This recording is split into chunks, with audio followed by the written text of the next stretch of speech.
পর্দার আড়ালে থেকে অসহায় মানুষকে সহযোগিতা করছেন জিন্নাত আরা ইফা। মফিদুল ইসলাম সরকার।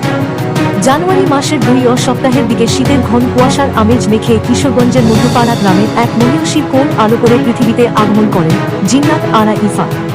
নিভৃতচারী, প্রতিবাদী, স্বাধীন চেতা, সংস্কৃতমনা মানুষ। স্কুল জীবনেই তাঁর কবিতার যাত্রা শুরু। মুক্তির চেতনায় উদ্বুদ্ধ তিনি, স্বাধীনতায় বোধে সতত জাগ্রত দেশ ভালোবাসা, প্রেম, বিরহ, মাটি ও মানুষ। এত বছর নিজেকে আড়ালে রেখেছেন বিভিন্ন কারণে। হৃদয় ভাঙার শব্দ কবির প্রথম প্রকাশিত একক কাব্যগ্রন্থ। তিনি শৈশব কৈশোর কাটিয়েছেন গ্রামের পলিমাটির ঘ্রাণ রেখে। তাঁর স্কুল জীবনের দুরন্তপনা পার করেন মধ্যপাড়া দ্বিমুখী উচ্চ বিদ্যালয় থেকে।